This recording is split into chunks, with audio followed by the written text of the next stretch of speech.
Hi there, welcome to my series of Louder the War interviews. And today I have Mike Bennett. Mike Bennett is the current singer with the Blockheads, writer, performer, producer, playwright, an all-round polymathic talent. Welcome, Mike. How are you doing? I'm doing great. You forgot the additional Mike Bennett Baker. Baker! I forgot Baker. Ex-Baker. Yeah, that's right. And I didn't mean to sound facetious when I said current Blockhead singer, but obviously you took over from Derek the Draw, didn't you, when he passed away? So I did indeed. He was great. He was very, very different to me. He channeled Ian Jury, but in his very own way. In fact, I've always said this. He reminded me a little bit of Robert Wyatt, but with a tinge of Jury-esque humour. Very good lyric writer as well. Yeah, and you took over in, if I'm correct, in August 2023. Would that be about right? It would May the 22nd. Oh, was May it? the 22nd, but that was the first show. It was Rebellion, wasn't it? Yeah, that's why. Rebellion, with no rehearsals, with the sound going down, and I wasn't that familiar with some of the Derek the Draw songs. So, as you can imagine, my heart was pounding before, during, and after that show. I should imagine. Very short notice I got, and it certainly was part of Blockheads boot camp. And I had to go through boot camp for about 6 months before I felt comfortable in my skin. But I think that you've got to put yourself through that, through the pain, to get the end result, and you just got to work really hard. When you say boot camp, I guess there was a fair deal of lyric learning, and a lot of Ian Jury's lyrics were quite dense, like Clever Trevor, where they're rapid fire and quite complicated. Would that be right? Well, that particular song, it's all in the middle 8, or is it the middle 12, or is it the middle 16? It's sort of written in Shakespearean iambic pentameters, and if you get it wrong, and it becomes iambic pent up amateur. And I did get it wrong many times, because on that middle 8, it's very, very wordy, but with no apparent full stops, no room for breath. Yeah. So you have to sort of stand back from the mic, think very carefully. So you're always thinking about that middle 8, even during verse 2. Well, not so much now, but it's coming up. It's like a rap, isn't it? I mean, yeah, it was very much having cheat sheets all over the place. And at one point, they wanted me to use one of those iPads and swipe it. I don't know how to do that kind of thing. I went to drama school, and I was always taught to be off script, off the book, as they say. Yeah. And I wasn't comfortable until I was off the book. I've got terrible eyesight. I don't like porter prompt or auto cue or cheat sheets. I don't like them. They put me off, because I like to concentrate on channeling Ian Jury, or at least giving a nod towards Ian Jury, whilst sorting out what I'm doing on the stage, movement, that sort of thing. At first, I was so nervous that I was moving all over the place. Yeah. In Pooh Garden, I was definitely Tigger.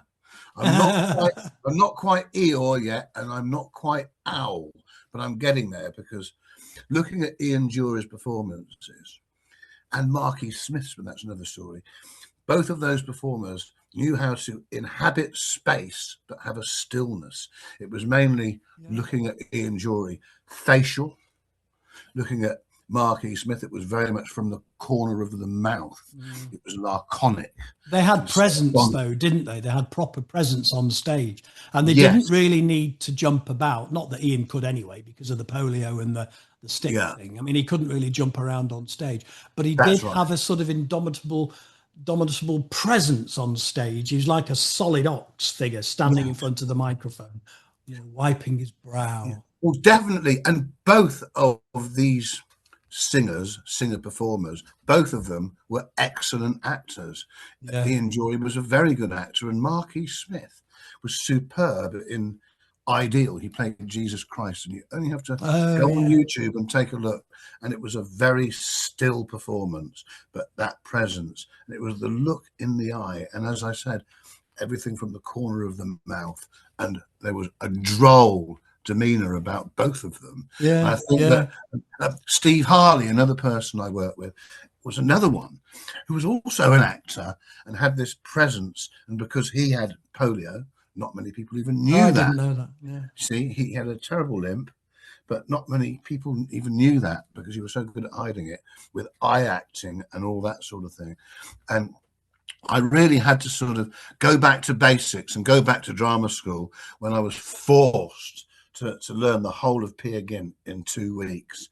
And Peer Well, Gynt, let's talk about that in a minute, because you've got a long and rich history after sort of drama school, and I believe that you did something for the BBC, a children's science program, and lots of other things. right. But let's just skip over that, because you mentioned Marquis Smith, and I believe it's the 30th anniversary of Cerebral Caustic this year, an album which you produced. So shall we just draw a quick timeline from drama school to becoming a producer? How did that happen?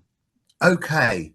During drama school in the 80s, I was constantly in bands and doing stand-up comic. I would turn up to the opening of an envelope / envelope, depending on whether you're from Manchester or London. And I was always in bands, and all the way through, right up until the 90s, I was doing my script writing, which came through writing plays at drama school. And so, yes, I joined the BBC to do primary science, who sent me to Oxford University to actually do some learning activity concerning the primary science curriculum. So I wrote Safety in Numbers. That was program number 1, which had 8 demonstrations that went into the primary science curriculum. Safety in Numbers was a play as well that went into the West End. It ran for a long time, actually.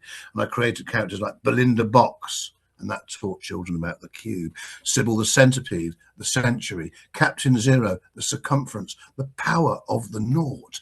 And then I did Poles Apart, and that was teaching children of a primary age about science in relation to things like magnetism, that kind of thing, the lodestone, all that kind of thing.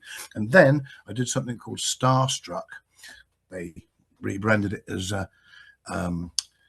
It's All in the Stars. Didn't like that so much, but I took it on the chins. You didn't have chins then, Mike, did you? So this taught 8 demonstrations which went on the primary curriculum.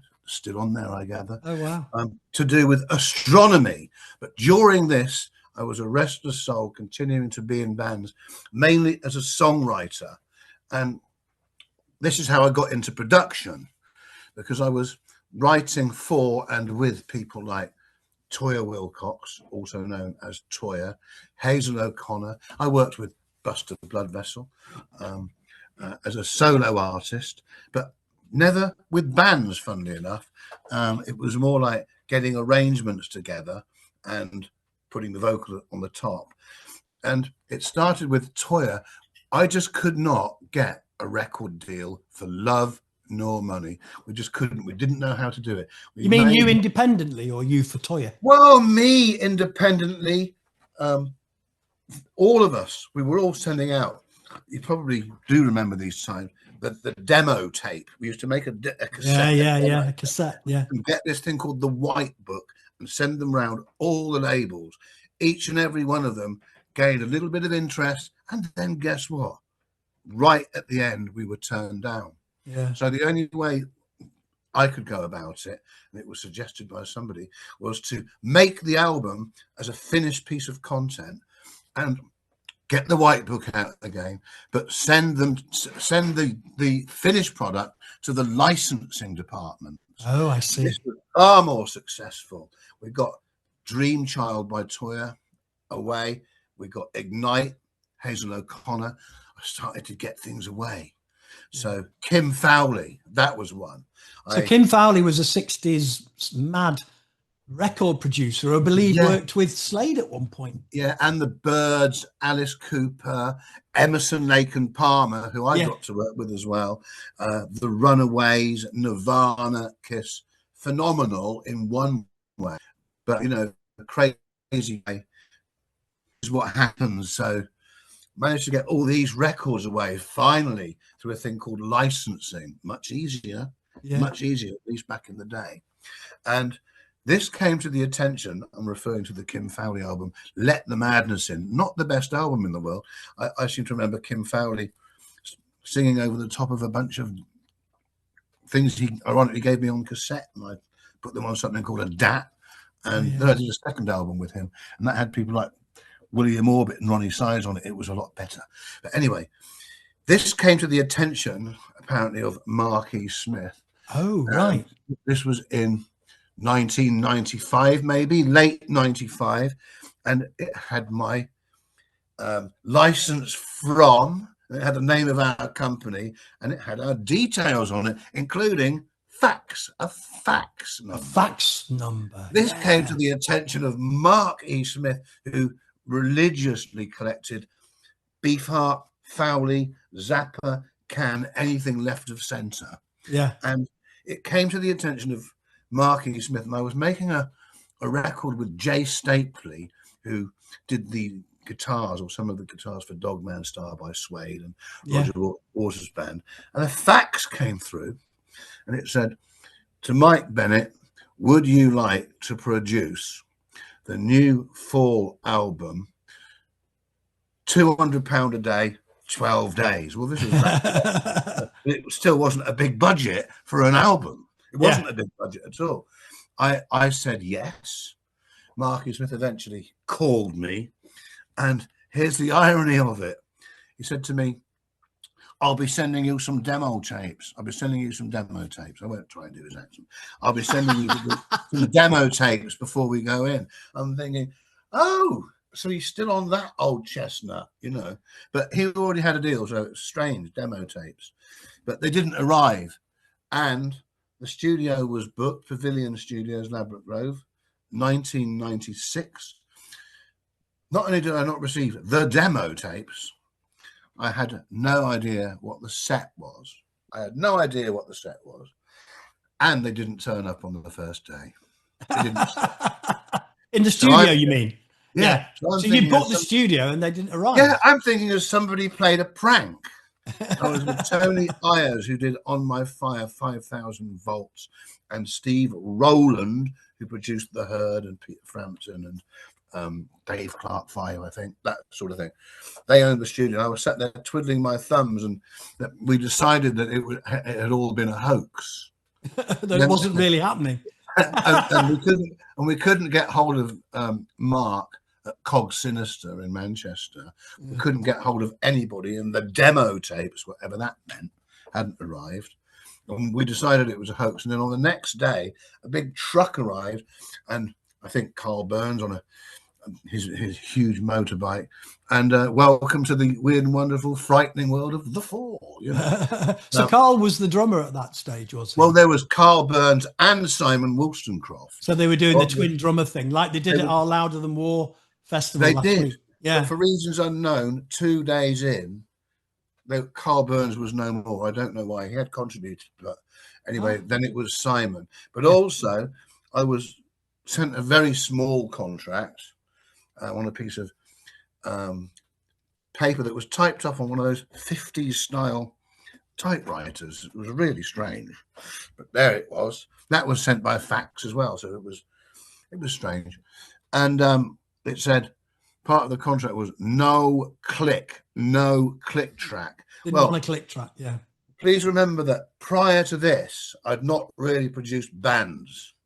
I'd just done kind of vehicles. Frankie Howard, I've mentioned her before, Toya, Hazel.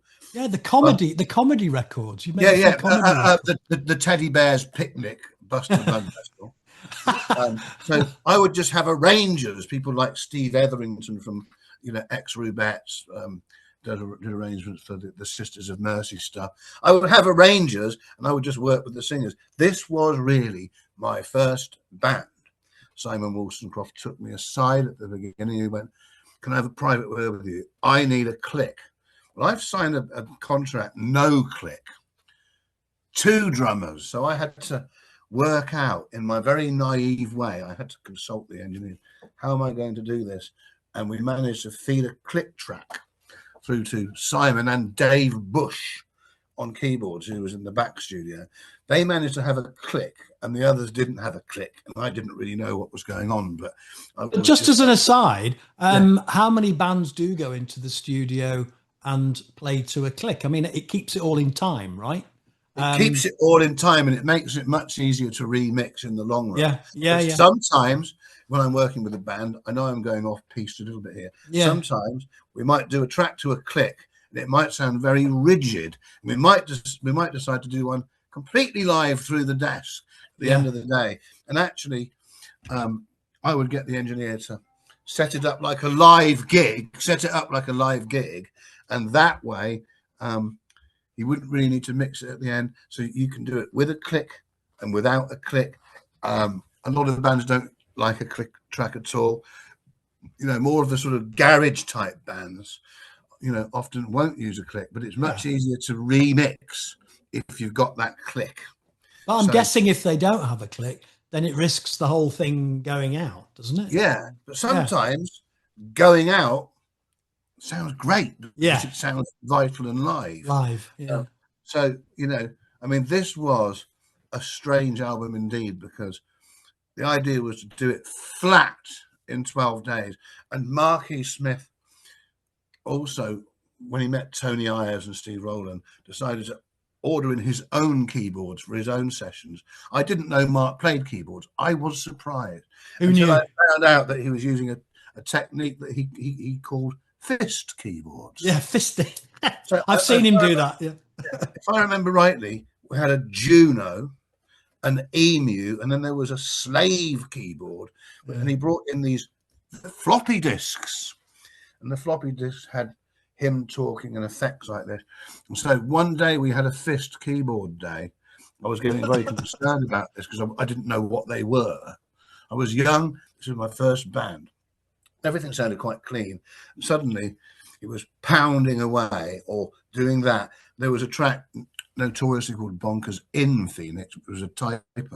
It was Bonkers at Phoenix. And Brick Smith, as she was called at that time, had been brought back. It was the return of Bricks, and Melody Maker made a big thing. She'd written this beautiful shoegaze kind of ballad and had a lovely lyric, a lilting lyric. But Mark decided in his mind that he wanted to turn it into an acid trip he had allegedly experienced at Phoenix Festival, which I played with the Four. So it was called Bonkers at Phoenix, but there was a typo. But that song has always been controversial because you can just hear him pounding away. And even though I handed in a very clean version of that mix, guess which one made the final cut? But here's the other big joke. After all the economy drive orientated attitude that was put on that record, £200 a day, 12 days, guess where he mastered it? Abbey Road. Oh, you kidding? So we didn't get the demo tapes, but apparently they did exist. So it went. This album went from Shabby Road to Abbey Road and everything in between. I mean, Pavilion Studios was great because it was a converted church. Where was Pavilion Studios, Mike? Ladbroke Grove. Oh yeah. Yeah, Ladbroke Grove. Well, why wouldn't he choose a studio in Manchester? Mark would. You know what? Mark was somewhat of a boffin. And he loved equipment. I mean, we went to see Chiswick Reach Studios, is what he sent me to see. Chiswick Reach. It was an 8-track where the engineers wore the white coats that the Beatles engineers used to wear, or the George Martin's crew. You know, they have the brown coats downstairs, wouldn't they? At Abbey Road, the brown coats downstairs. They were the sort of gophers. White coats, the engineers, on another level. This might have just been before the Beatles. I've been reading up on them, you see. So you've got the white coats, and then the producers would wear suits, because the producers in those days would be the A&R guys.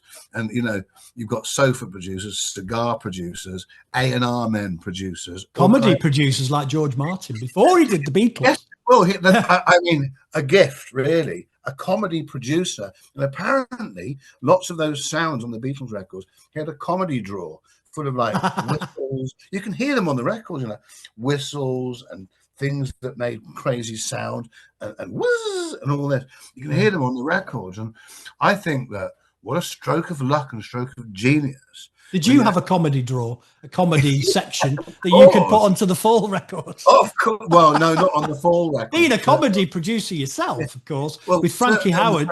Certainly on the Frankie Howard album, initially released as Get Your Titters Out. Wonderful. Then it came out as the best of Frankie Howard. I don't know whether it was the best. I certainly hung around with him for quite a long time. And Michael Bentine. And as you know, Bobby Davro and all of that lot. But it's like, that was a masterstroke, you see. So you've got your comedy producer in there as well. That was great. You're echoing George Martin, aren't you? That's right. I just put a little bit of slap back on my vocal. So anyway, Cerebral Caustic was over, and it came in at number 67 in the chart, and I just went, oh Lord. What's your favourite track on the album? The Joke, which is the opening track. Thank God Simon Wollstonecroft had a click. I was able to double his drums up via the power of Warren, the engineer, brilliant engineer. You can do nothing without a good engineer, in my opinion. Yeah. I was able to double Simon's drums up. I said, "Can you make that happen?" Within 10 minutes, we had drum and bass, post-punk kind of sound. You know, how prepared was Mark in the studio, because he was famous for turning up at the studio with a bag of lyrics and then sort of dragging them out and then going through. Brilliant question. Okay, my other favorite track then, The Aphid. Yeah. Now the track called The Aphid was a conversation I had, or came out of a conversation I had with Mark. He gave me a bag of lyrics and facts and lighting sheets and things ripped out of books, just a big file like that. Yeah. And he said, "What shall I make this song about?" No wonder I didn't get the demo tape he was writing on the hoof. He was just doing it as he went along, right? Yeah. Well, I said, "Well, what did you do this morning?" And he went, "I was scratching around the carpet for insects." I went, "There's a good lyric. Brilliant." I said, "Were you really?" He went, "Oh, yeah." I said, "What did you find?" He went, "The aphid." And it's like, "What are you on about?" Like, fucking fly, you know. I'm going like, the aphid, a fly. I'm liking it. He went, and he'd already written down these things. So we got it down, right? And you can hear this on the record. We got it down in about 20 minutes flat, but there was a huge gap, or there were huge gaps in the track. And I was going through lots and lots of his lyrics, and I started reading some out. He's going, that'll work. Then I realized it was the lighting rig for the Fall tour. It was the lighting rig. So you can hear on the record, scratching around the carpet for insect, gel frame, box 10002, all this kind of thing. And so that track has two themes running through it. Yeah. A lighting rig, which came out of that famous thing you just mentioned, a bag of lyrics and stuff. And other stuff, yeah. Yeah. And then he made me read out the instructions on what to do if you catch an aphid at the end, put hook clamp on the jar. Well, all of this came out of the lighting rig. You know, all the hook clamp, jar, gel frame, special, da. So if anybody listens to the aphid again, you can hear that cross-collateralization of themes.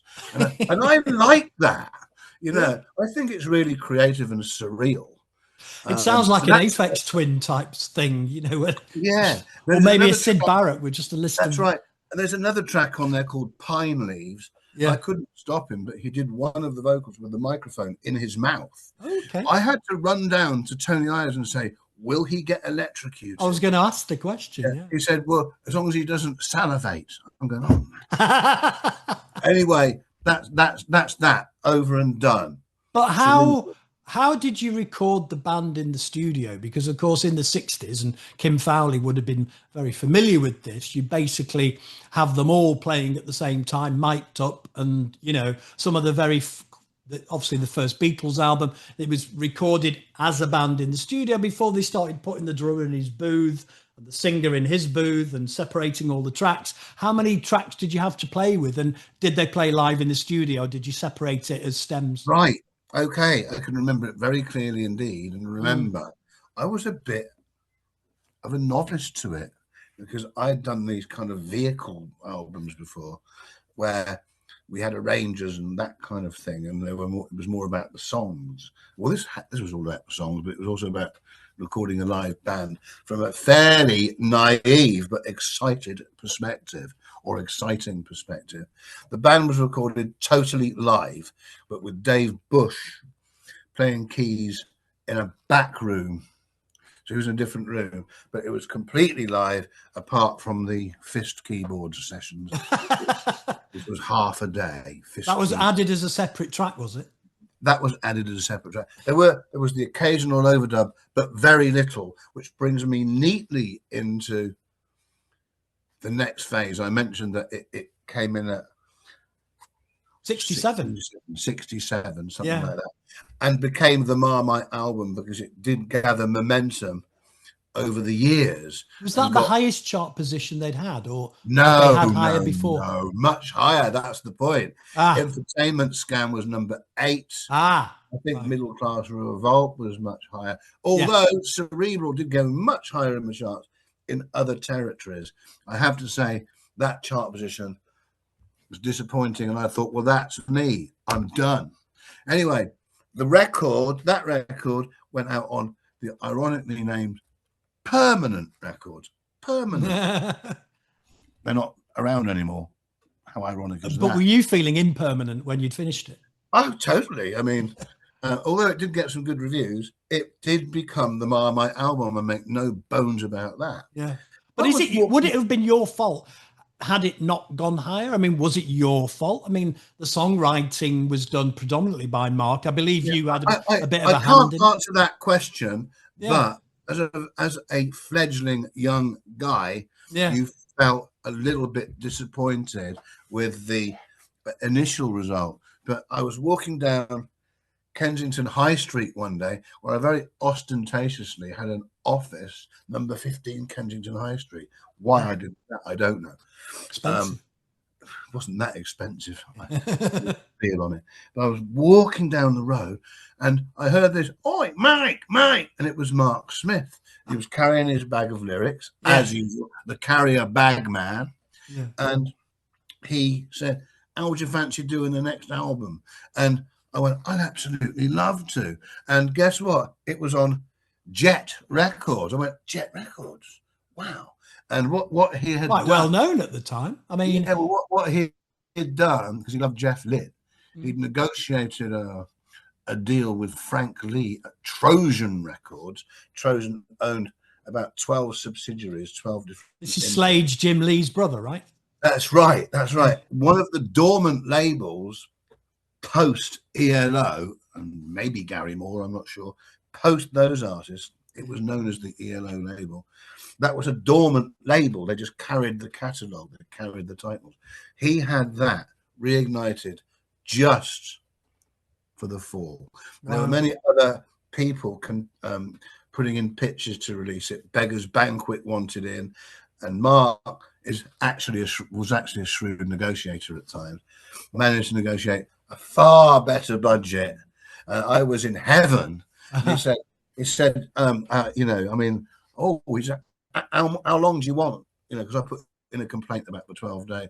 I said 1 month with the band. He's going, and I said, last time you didn't send me the what you call the demo tape, right?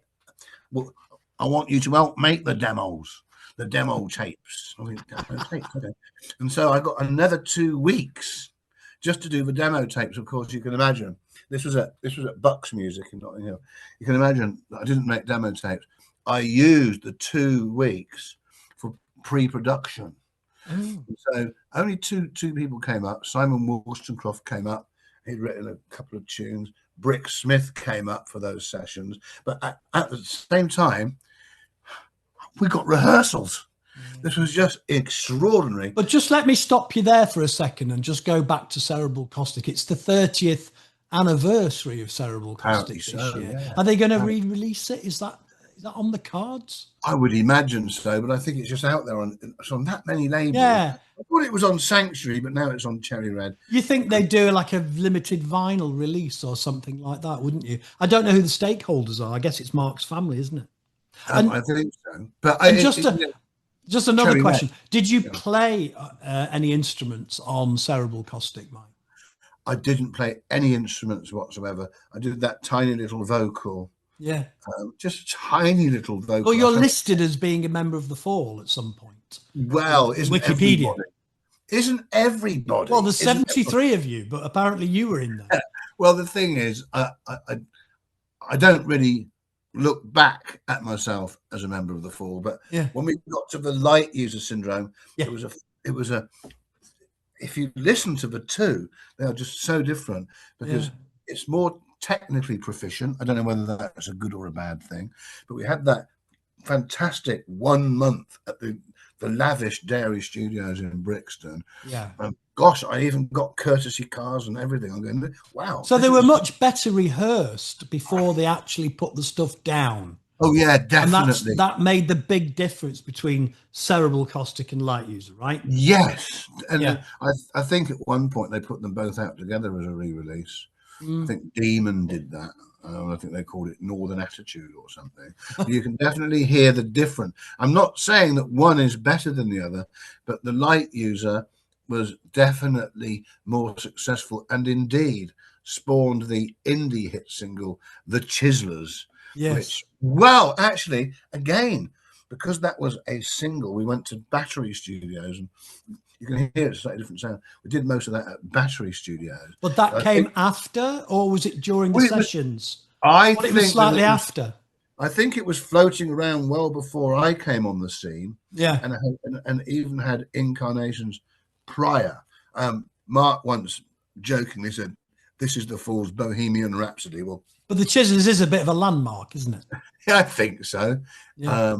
It was a great thing and dedicated to, I hope I've got this right, Wrexham Football Ground. I don't know. I wasn't sure what the song was about initially, but now I gather that, you know, a chiseler is someone who chisels away at people.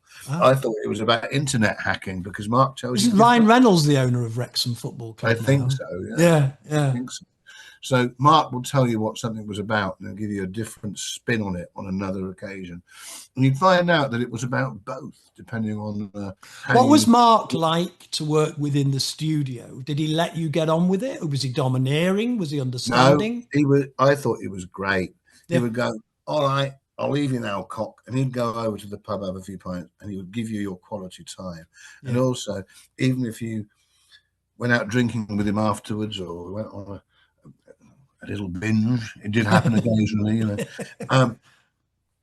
He would always give people credit where credit was due. You know Simon Wollstonecroft quite well. He'll tell you that. Yeah. And, you know, the money arrived and he was quite switched on in the background. But ironically, very, very fair. I mean, I don't know why I say ironically. It's just because he put on this austere characterization. But he came across sometimes very aggressive. I remember one interviewer saying that he asked him how he was, and he literally just tried to put a cigarette out in his eye. He was putting a cigarette in whose eye? Yeah, he just stuffed it. He's just a journalist that, you know, asked him how he was or something. Oh yes, I mean, he was very. Was that a lot of front? I think a lot of these things were kind of premeditated. You know, he was very good at acting. So, oh, my battery's running low, Nigel. What shall I do here? Plug it in. I'll not worry about it. Okay, no. I'll just not worry about it. It'll either go or it won't. Yeah. So, I think that yes, he did have that side to his character, but you know, everybody talks about that. Yeah. So I've decided to say there was a very generous side to him as well. Yeah. And people forget that. Well, that comes across in the book as well. I mean, oh, and you know, like you mentioned his lyrics, and he was very much, I'm a beer mat entrepreneur, because he used to be writing on beer mats and stuff. His writing with that fountain pen was gorgeous. Yeah, really? Meticulously put together. Yeah. And, you know, but there you go. You'd have the lyrics all meticulously written out. and he would tear it up, and he wanted like a fuzzy type sound, and I think we did it on a Casio keyboard. Can't remember who played it, but then I put it through a rat pedal, which is a guitar pedal, a track called He Pep, and he just delivered a spontaneous lyric in one take. The best track on the album, in my opinion.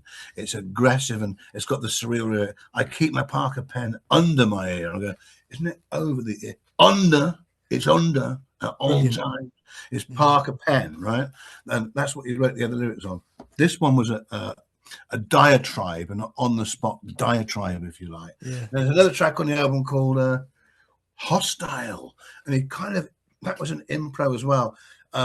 And a great deal of credit must go to Steve Hanley on that whole album, especially on Hostile, for that undulating, idiosyncratically Steve Hanley bass. Well, you talked about cutting up lyrics. I mean, Bowie used to use the cut-up technique to create lyrics. Did Mark ever use cut-up? Mark was the cut-up man. I don't even realised it. I mean, come on, gel frame, the aphid, that was by default cut up. Yeah. Oh yeah, and of course on He Pep, that comes back later on another track. So, I'm not saying it was a concept album, that would be taking it too far, but the concept to me was great. Demo tapes, pre-production, courtesy cars, rehearsals, my word. This was pure luxury as far as I was concerned. Yeah. And that you would think would be it for me, because I really felt that I'd fallen out with Mark towards the end of that for one reason. But I don't think that's documented anywhere. I think he regarded you quite highly, didn't he? I know. I went back and worked with him again. Yeah. That was the thing. I was sensitive soul, and being called fat boy, By whom? Just Mark, occasionally. Listen, fat boy, things like that. I'd say something back. But no, absolutely. I came back. I went away. I went to California for quite a long time. And when I came back, yet again, bumped into him, yet again, and ended up making another record with him. It was a solo affair. I won't go into that too much, but I was really pleased to. What do you put down the Fall's enduring lovability to? People are dedicated to Fall. I spoke to Alex Stasko, who's quite, famous on the Manchester scene. He's at every gig. He told me he'd been to 73 or 74 Fall gigs. Why do you think that the Fall elicits such devotion from their fans? Because of the originality in the way that Marky Smith would cast his net, cast the net far and wide. He would have, to disparate proportions, actually. I'm told, allegedly, that Mike Lee, the original drummer, was a cabaret drummer from the cabaret clubs, dressed as a teddy boy. To go from that to Carl Burns, who was very good at the rock, he was a rocker. Then you've got Funky Cy Wilson, who put the funk in it. So I think that I heard John Lydon slightly incorrectly saying, I love the Fall because every record sounds the same, but it doesn't. Well, no one can tell me that Hit the North sounds like Carry a Bag Man, or nobody could tell me that Industrial Estate from the very early Uber Bain period, or Bingo Master's Breakout, which was Bingo Master's Breakout. Tell me that sounds like Glam Racket, which of course. So I think that the enduring thing was, I'm not saying like Bowie, but Mark would embrace many different genres, and of course, when I was round at his house, he would listen to soul music, and reggae, and so that he had this love for Barry White and things like that, and all these references, this myriad of different genres, would somehow correlate into the Fall. I mean, he condensed down into Caught in a Trap. What was that song? That was Elvis. If he did what was it? Sorry, It'll Come to Me. He did the fantastic record about the track, the disco track. Come on, you must know it. No, I don't. Don't ask me. What it's called now. I'm interviewing you. In a trap. No, not Elvis. You've thrown me with Elvis. He did a disco song. He didn't like the Beatles, but he did. Oh, I do remember it. Yes, I just can't remember the name of it. Yeah. Lost in Music. That's Come on. it. Yeah. Lost in Music. Elvis thrown. You know, all of these different styles. I never heard a reggae style. No. I don't think I heard a soul style. Or a heavy metal. Yeah. But you know, you could hear elements of Ray Davis in there. Yeah. You could hear a bit of Beefheart in there. Well, Victoria. You know? Yeah, absolutely. You know, so I mean, I think that, and also just the way that he curated it, it may to some seem shambolic, but remember this: he was also classified as the Brian Clough of music, and I think that he did it all very well. And you know, it was great to meet up with him right the way through till the end, albeit eventually sad circumstances. But some of the best gigs that I've ever been to are the Fall, and some of the direst are the Fall.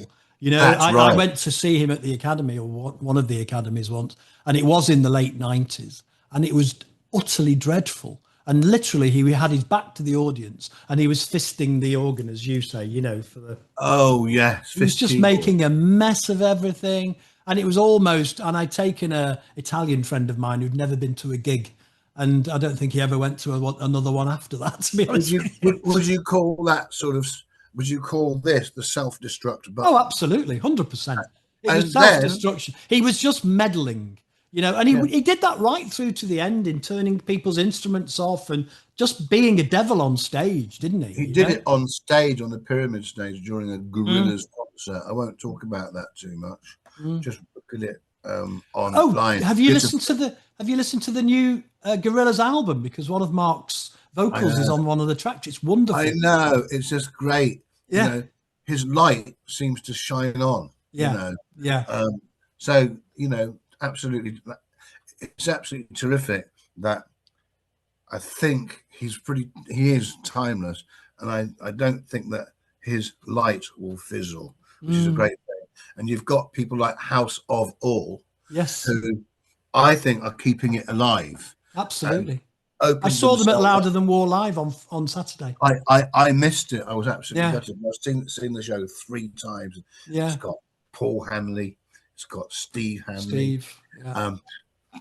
Carl Burns and Simon Wilson-Cross. So you've got yourself 3 drummers. Well, Carl came on and took the drums from Paul, and then Paul took the drums from Si, and so the 3 of them kind of shared it together, which was great. And actually, they didn't play the same, you know, drum riffs or whatever you call them. They bounced off each other. So Paul would be going bump, bump, while Si was doing all of the sort of paradiddles or whatever he does, you know, the shuffles and everything. The funky bits. Don't have the correct terminology, but they fitted in with each other. Of course, you've got Martin Brunner there, who I'm told, I don't know how true this was, the very original vocalist. Yeah. Obviously, he played another instrument with the Fall. A founding member of the Fall, so that gives it an air of authenticity. Interestingly, you were talking about lecterns, and Martin was using a lectern. I think maybe it's because they were doing tracks from their new album, but John Lydon was using a lectern when I saw him at the Parr Hall in Warrington, you know, a year ago. Yeah. It's a strange thing to use when he's written the lyric. Richard, but that takes us in. That takes us in full circle. Because you were talking about, I was talking about bags of lyrics. And I know that Ian Dury had at least a notebook, if not a bag, full of lyrics, but also just short phrases and sayings and things he'd heard that he would envelop and sort of incorporate into the various songs that he did. So it kind of brings us back to the Ian Dury thing that we were talking about at the beginning. That's right. I've got one of those myself, one of those notepads. In fact, I've done one lyric for Chaz, and I popped down to Marlow and put one on for him. Yeah. Always a taskmaster, but all for a good reason. And now we open up on this tour next week. It's crazy, by the way. We start off with a 60-seat charitable event type thing in Barnoldswick Art Centre. And somewhere along the line, we're playing on the whole beach with madness. Maybe it's 200,000. Maybe I'm wrong. This is in Brighton with I mean, Fat Boy Slim's event. Yeah. But going back to new material and lyrics, I always write in real time, but now I can't understand my handwriting. So I have to go through the process of writing it down. But the reason I do it in real time, I was at Children's ITV for 3 years, scripture and it's writing for the Bennett and it was Wave to write fast, and that's why it's my excuse why my writing is somewhere between, I like to say, was a doctor's or a child's, probably the latter, somewhere in between. So I've got one of these. It's a prop in my head. Yeah, you know, I actually have to remember the lyrics now because I can't read my writing. So I've done another one called The Marmite Kid, probably based on is this the new Cerebral single? Caustic. That's very apt. You wrote the previous single, Why Me, the Blockhead single, Why Me. So the Blockheads had a single out called Liberty. It was followed by Why Me, which you wrote. And I believe that I didn't write it. You wrote the lyrics. I did the lyric. Yeah. You know, Chaz Jankel came in with this very catchy backing track. I won't even say what the genre is. I'm not quite sure. It's a bit funky. It's a bit musical. People like John Roberts came in with his amazing drum playing. Yeah, nobody can resist Nathan King's really catchy bass level 42 bass lines. Yeah. John Turnbull's wonderful guitar weaving away against Chaz's guitar, and Chaz also played keyboards and. Is it melodica? I think he played a melodica. I got into trouble when I picked it up and started playing it. It's a lovely warm track though, isn't it? You know, Why Me? It really smacks of old Dury. It's not like they're trying to be Ian Dury, but they're just adding to the legacy for the Blockheads, I think. Absolutely.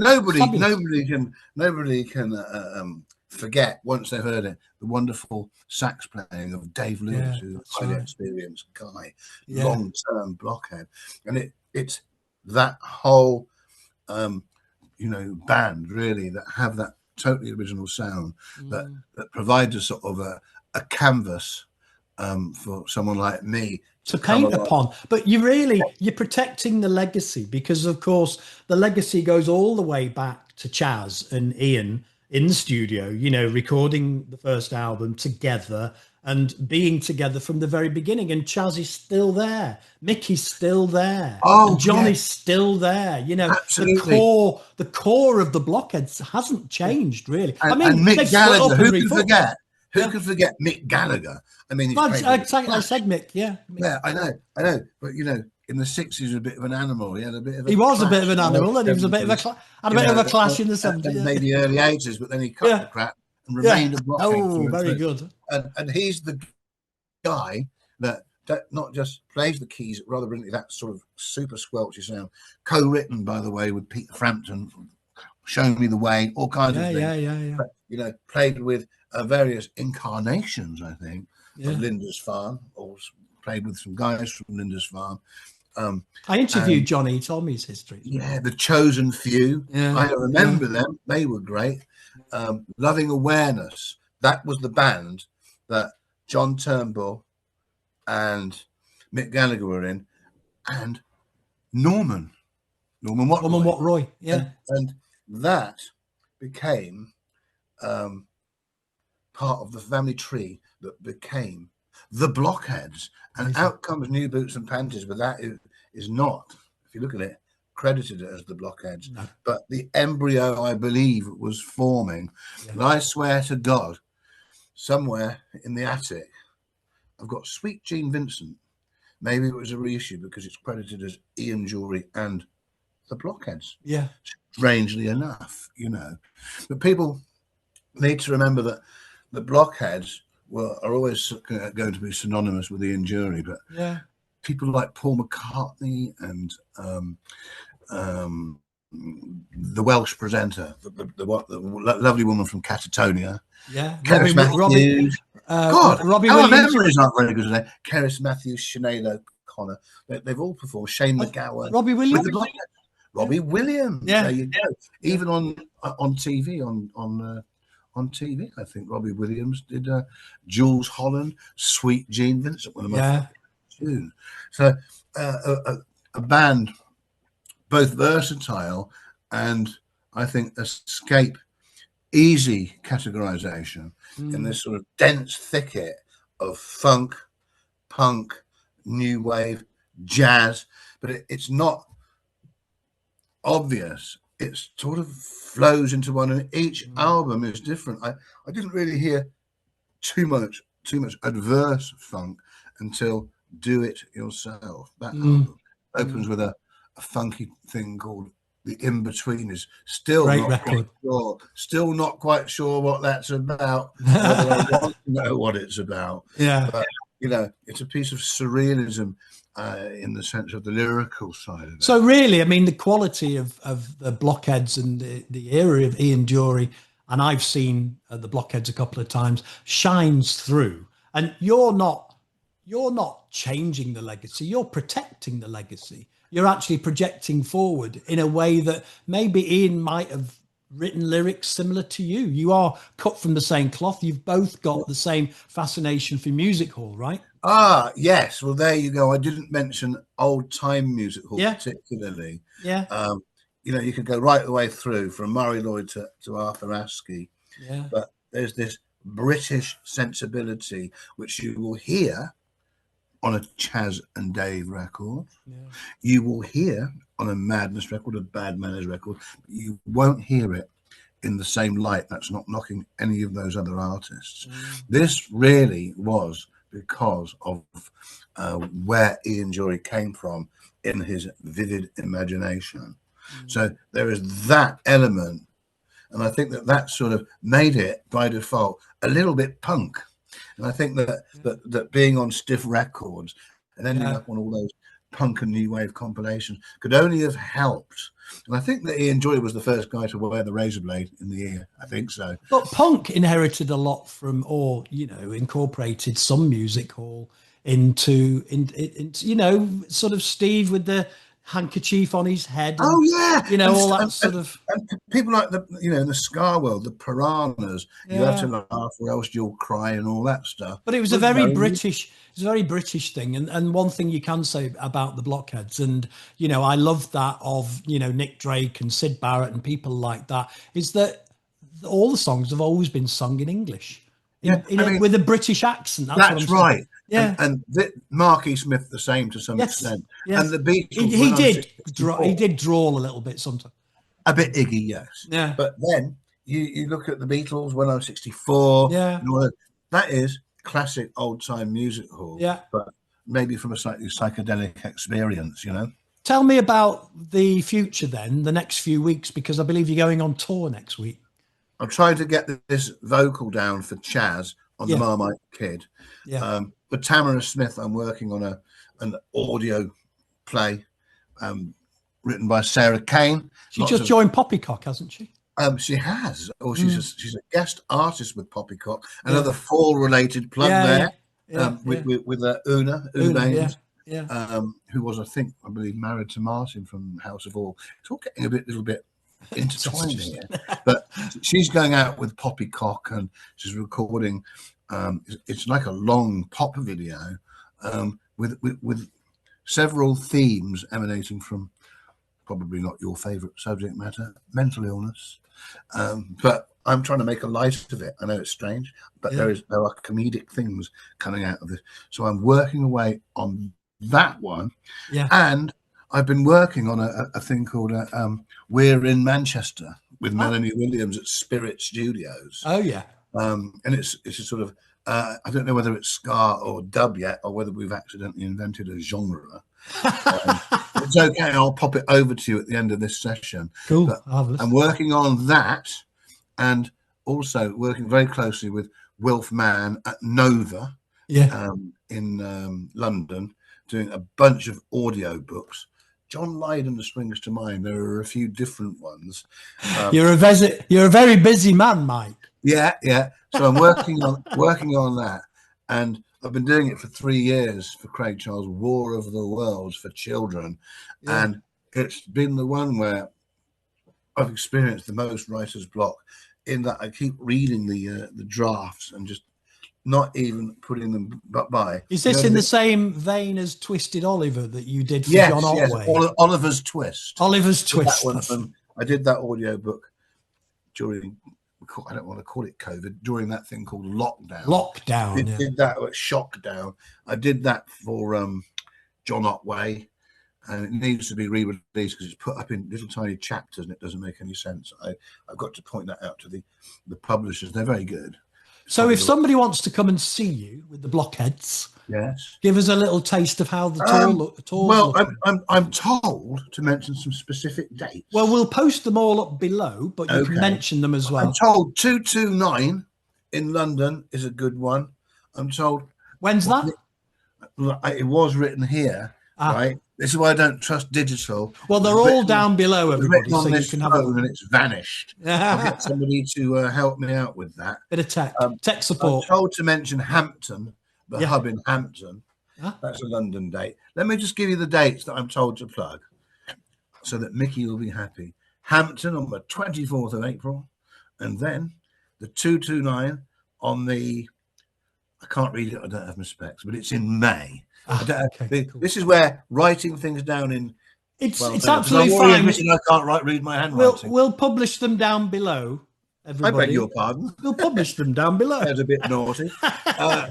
So anyway, and then of course Brighton Beach is going to be a good one with Madness. Oh, that's amazing, isn't it? Great band Madness, and I mentioned them in relation to Music Hall.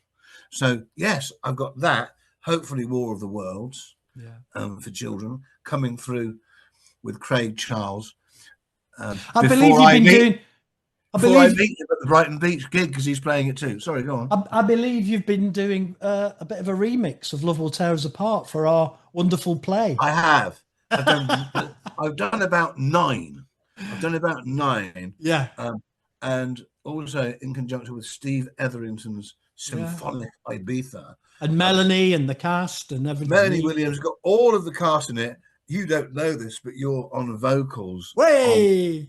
On one of the mixes, which at the end of this session, you'll have it in your inbox. Oh, wonderful. I'm going to punch it into your inbox. Punch it into my inbox. And you can give it a little listen. Well, what our plan is to sell the vinyl and maybe get some CDs made for the shows that are coming up in September. But don't let me take anything from you. It's been a pleasure speaking with you, Mike, about your career. I've enjoyed pleasuring you. Thank you very much. Cerebral Caustic and light user syndrome.